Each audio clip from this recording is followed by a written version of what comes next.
We have been collaborating with the National Research Council of Canada over the past few years to develop a VR, virtual reality cognitive remediation program for depression, because we know that depression can be associated with disabling cognitive deficits, which are often inadequately treated.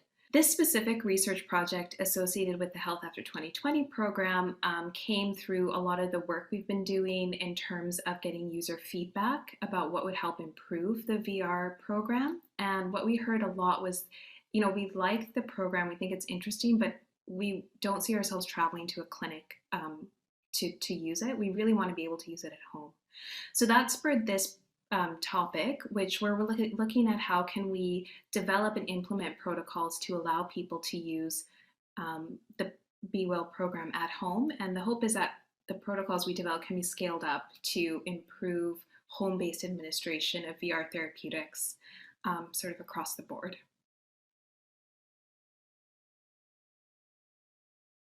The pandemic really emphasized the difficulties with accessing mental health care. So it added urgency to developing home-based protocols for delivering VR therapeutics. During the pandemic, telehealth and remote patient monitoring became much more made of use in Canada. So I think that was really a reference for us for acceptability of kind of remote health diagnostics and remote care. The team started working on the development of Be Well, our immersive and interactive cognitive care platform, and for the last 5 years. The first push was really to do the foundational research required for what we believed were the essential functionalities that would be needed by such a platform.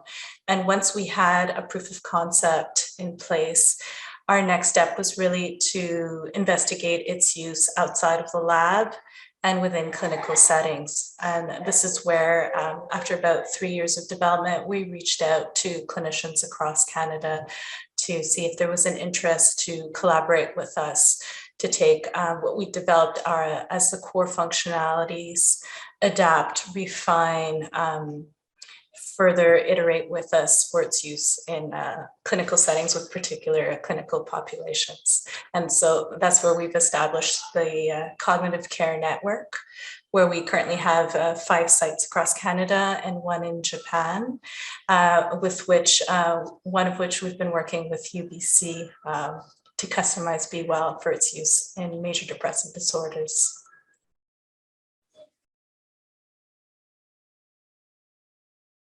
By showing sort of the progress of the different steps and the different mini studies that we've done within the collaboration, from which there emerged this sort of need for home-based VR therapeutics, which wasn't necessarily something on our radar when we first started.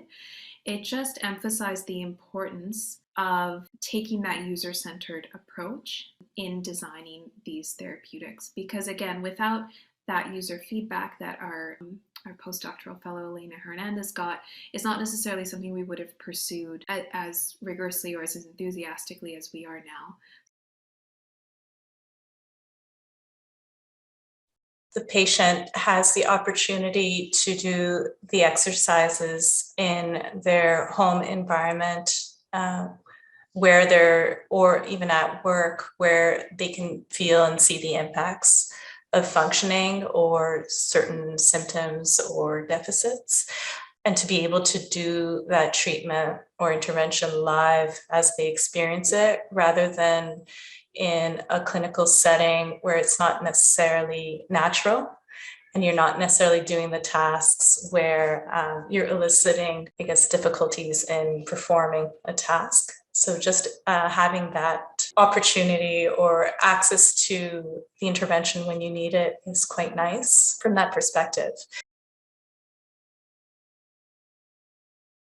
And from a technological perspective, if we're starting to take the intervention for autonomous use at home, where there might not necessarily be a care provider there to supervise the actual intervention, means we need to put in a lot of effort to ensure that the intervention is safe for the user at home, that there's evidence that its use or the intervention brings added benefits, and that it is engaging as well, because the onus falls on the patient to keep doing the exercises as prescribed, and as well providing the clinician with enough information that the clinician can assure that the exercises were done in a compliant way. Patients have this idea for enhancing their participation. They would like to receive reminders to do the treatment, either by an email, an SMS, or maybe having a phone app, because they mentioned that,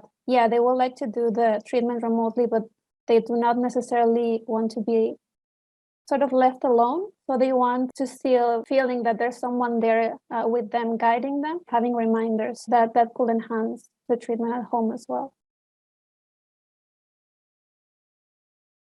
We are hoping, based on the work that we do, looking at the literature and the foundational pilot work that we will be doing, to be able to generate a white paper or a proposal for sort of best practices in implementing home-based VR, which we hope can serve as a guide to other researchers in this field. And that for us will serve as the foundation for more rigorous and larger scale clinical testing of home-based Be Well.